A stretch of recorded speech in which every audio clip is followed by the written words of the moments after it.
Trans World Airlines Flight 85, 1969.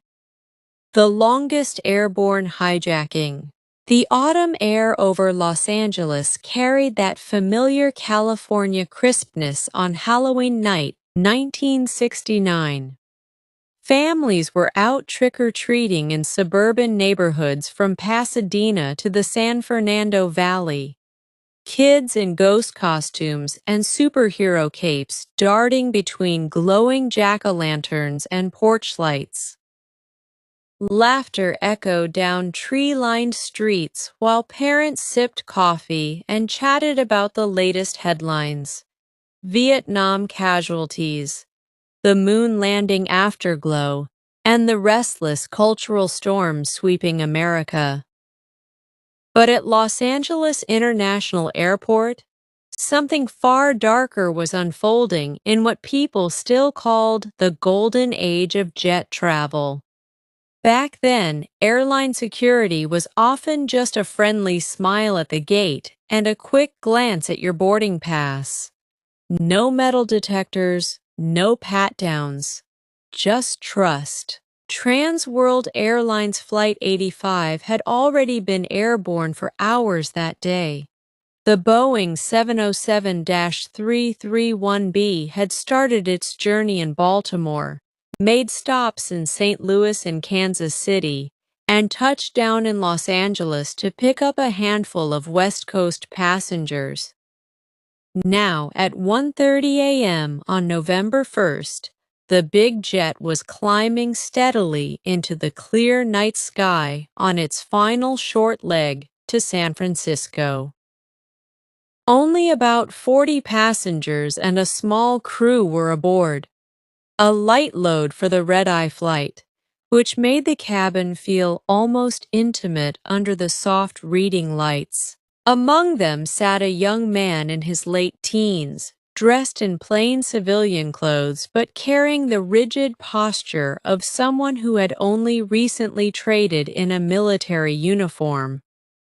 His name was Raffaele Minichiello, though most people on that plane would soon know him only as the desperate man with a rifle.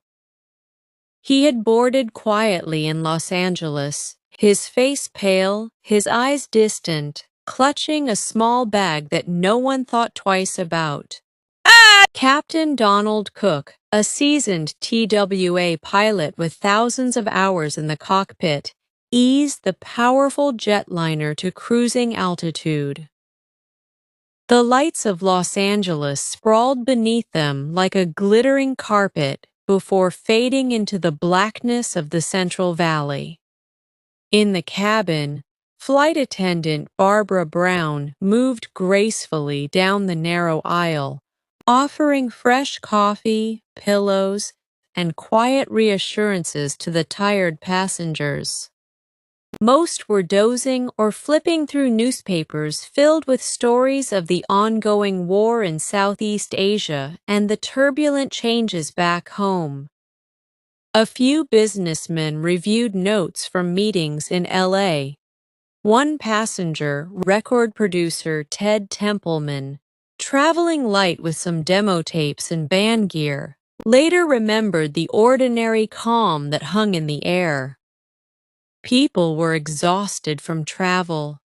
No one expected that this Halloween journey would turn into a nightmare at 30,000 feet. 15 minutes after takeoff, somewhere over the darkened fields near Fresno, everything changed in an instant. Raffaele Minichiello stood up abruptly from his seat near the rear of the aircraft. In his hands was an M1 carbine rifle, carefully smuggled aboard in disassembled pieces and reassembled in the lavatory during the Los Angeles stop. He also carried extra ammunition clips, several dynamite caps, and a large combat knife tucked into his belt. His face was set with determination, though a slight tremor in his voice betrayed the storm inside him. "Everyone stay in your seats!" he shouted, his words carrying a faint Italian accent from his birthplace near Naples. This plane is going to Rome. Do what I say and nobody gets hurt. Gasps rippled through the cabin like a shockwave. A middle-aged woman in row 12 let out a sharp scream. Barbara Brown froze mid-step, the coffee pot in her hand suddenly feeling impossibly heavy. Passengers clutched armrests, eyes wide with disbelief. This couldn't be happening, not on a routine domestic flight. Captain Cook's calm voice came over the intercom just moments later, steady despite the chaos. Folks, we have a situation up here in the cockpit. Please remain calm, stay seated, and follow the instructions of the gentleman in the cabin. We're going to get through this together. Raphael moved forward purposefully, the rifle held at the ready but not pointed directly at anyone. He wasn't the typical skyjacker making political demands or asking for millions in ransom. This was deeply personal. Back on the ground, air traffic controllers and authorities had no idea yet of the extraordinary odyssey that was about to unfold across continents. Oh, Raffaele Minicello's story began years earlier across the ocean. Born in Italy, he immigrated to America as a child with his family, settling in the Pacific Northwest. Life in Seattle shaped him. Baseball games, American schools, and eventually, a sense of duty that led him to enlist in the United States Marine Corps right after high school. He served with distinction in Vietnam, seeing brutal combat in the jungles and villages where young Marines like him faced unimaginable horrors. He returned home decorated but deeply disillusioned. Stationed at Camp Pendleton in Southern California, a bitter dispute erupted over roughly $200 in back pay that he believed the Corps owed him. In a moment of rage and desperation, he broke into a supply room. Facing a court-martial and military prison, the young Marine made a fateful decision. He would not go quietly. His plan was as audacious as it was dangerous, to hijack a plane and force it all the way back to his homeland in Italy. What began as a short hop up the California coast became one of the most remarkable aerial journeys in history. In the cockpit, Captain Cook and his co-pilot worked frantically to keep the situation under control. Raphael was agitated, pacing the forward cabin, but he remained surprisingly polite at times, addressing the crew as Sir and Ma'am. He demanded they turn east immediately, across the entire United States, then onward across the Atlantic Ocean. Fuel became the immediate crisis. The Boeing 707 was only loaded for a quick domestic leg, not a transcontinental and transatlantic marathon. Multiple refueling stops would be necessary, each one a high-stakes gamble. The first diversion came quickly. The plane banked sharply and headed toward Denver's Stapleton Airport. Passengers sat in stunned silence as the jet descended through the cold, rocky mountain night. Lights from the city below twinkled like distant stars. On the ground, FBI agents, local police, and emergency crews swarmed the tarmac, blue and red lights flashing everywhere. But Raphael refused to release most passengers.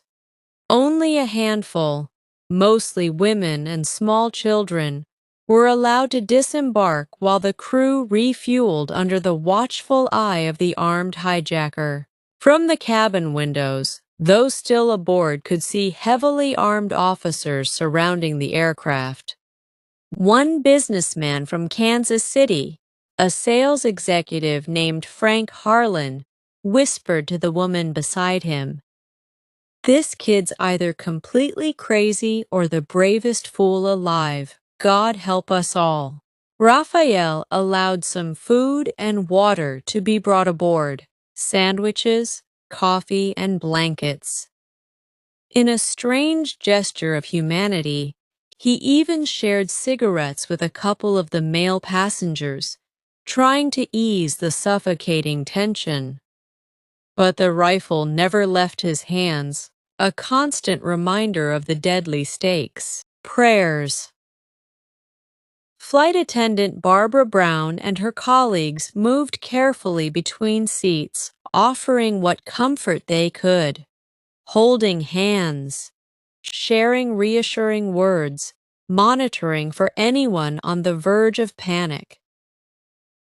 Ted Templeman, the music producer who would later work with legends like Van Halen, found himself in one of the strangest nights of his life, trying to stay composed while wondering if he'd ever see his family again.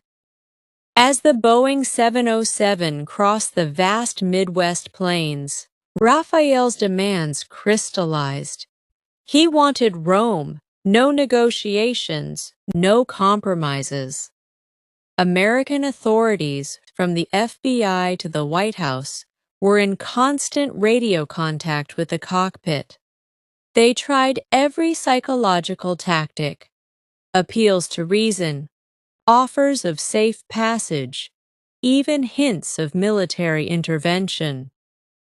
But the young former Marine was resolute, driven by a mix of anger, homesickness, and desperation. They landed next in Bangor, Maine, for another critical refueling stop as dawn began to break over the Atlantic seaboard. By now, the story was exploding across every American newswire and television set. TWA jet hijacked, bound for Europe, screamed the headlines. Families of passengers gathered anxiously around phones and black and white TVs in living rooms from Baltimore to Los Angeles, praying for good news. On board, exhaustion was taking its toll. The sun rose over the endless ocean as the 707 finally pointed its nose toward Europe after the grueling trek across America. The flight had already covered thousands of miles, far beyond any previous hijacking attempt. Over the cold waters of the Atlantic, the mood inside the cabin shifted subtly. Raphael seemed almost relieved now that the United States was behind them. He began opening up more to the crew, speaking quietly about his time in Vietnam, the friends he lost, the sense of betrayal by the military bureaucracy, and his deep longing to return to the hills of Italy where he was born. Captain Donald Cook, drawing on years of experience and natural leadership, kept the aircraft steady while engaging the hijacker in careful conversation. "Son, you don't have to keep going like this," he said during one quiet moment. "We can still work something out. No one else needs to get hurt." Raphael shook his head slowly, staring out at the clouds. "I just want to go home, Captain. That's all." The transatlantic crossing pushed every limit. Precise fuel calculations by the flight crew, the endurance of the pilots who had been awake for over a day, and the fraying nerves of the remaining passengers. Several people suffered panic attacks in the confined space. An elderly gentleman from St. Louis, traveling to visit his daughter in San Francisco, had to be comforted by Barbara Brown as his blood pressure spiked dangerously. She held his hand and spoke softly, her own fear buried deep beneath professional calm. Meanwhile, in Washington, President Richard Nixon's administration monitored the unfolding drama closely. This was no longer just a domestic crime. It had become a major international incident playing out live across oceans and time zones. The aircraft made one final critical stop in Shannon, Ireland, for refueling and to allow some of the remaining passengers, now at their physical and emotional limits, to disembark safely. By this stage, only a skeleton crew and a few determined passengers remained aboard with Raphael. The final leg across Europe felt eternal. As the Italian coastline finally appeared through the morning haze, with the Mediterranean sparkling below, the tension inside the cabin reached a fever pitch. Italian authorities had been coordinating with American officials for hours. Carabinieri officers and airport security teams at Rome's Fiumicino Airport prepared meticulously for the landing.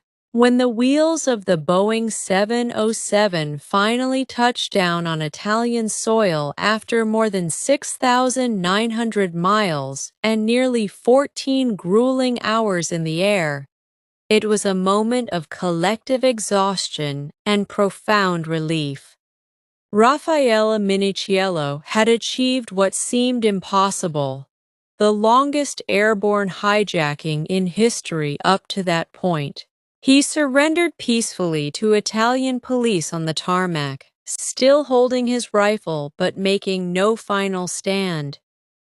The remaining passengers and crew stumbled out into the warm Mediterranean sunlight, blinking, embracing one another, hardly believing they had survived the ordeal.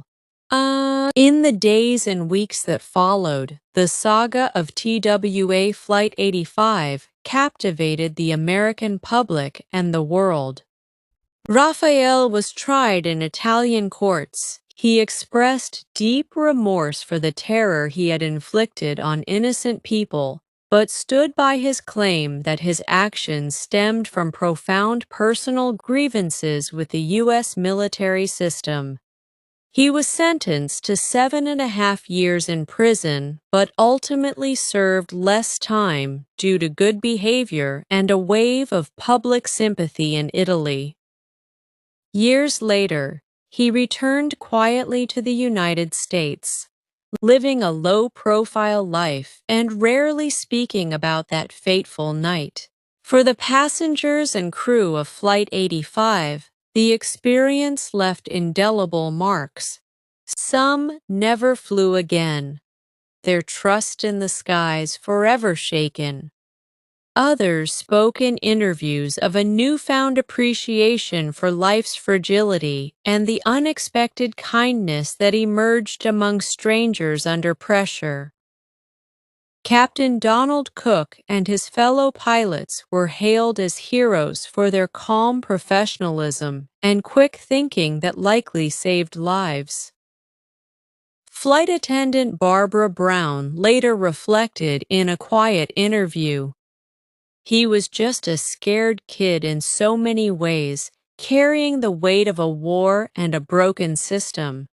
But for those long hours, he held every one of our lives in his hands." The hijacking marked a turning point. In 1969 alone, the United States saw dozens of skyjackings. Flight 85, with its unprecedented distance and duration, forced airlines, the FAA, and governments to completely rethink aviation security. It accelerated the introduction of metal detectors, stricter passenger screening, baggage checks, and the end of that carefree era when you could walk onto a plane with minimal fuss. Years later, as America moved into the 1970s and beyond, the story of Trans World Airlines Flight 85 became more than just a crime headline. It symbolized a turbulent chapter in the nation's history, Vietnam's lingering scars, the questioning of authority, and the personal struggles of young men caught between duty and disillusionment. Rafael Minichiello's desperate flight home at gunpoint highlighted how the wounds of war didn't always stay on foreign battlefields. Sometimes they followed soldiers all the way into the skies. The Boeing 707 that carried Flight 85 eventually returned to regular service, its scars invisible to future passengers. But those who lived through that Halloween night would never forget the fear, the courage, and the strange humanity that surfaced when everything hung in the balance. Some stories refuse to fit neatly into categories of heroes and villains. Instead, they leave us with exhausted survivors stepping onto foreign soil, drawing deep breaths of freedom, and realizing they had endured one of the most extraordinary tests of human will and endurance in modern aviation. The longest airborne hijacking wasn't measured solely by miles crossed or hours endured.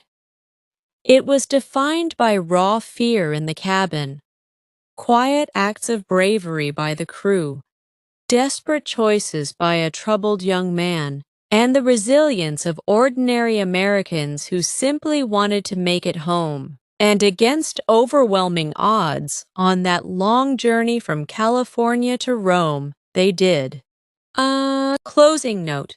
Thank you for listening to this gripping, extended, true-inspired tale of Trans World Airlines Flight 85, one of the most dramatic and longest airborne hijackings in aviation history. If you enjoyed this deep dive into the suspense, human drama, courage, and turbulent skies of 1969, make sure you're part of this channel family. Hit that like button, turn on notifications, and subscribe so you never miss another powerful story of survival, mystery, American resilience, and real-life adventure.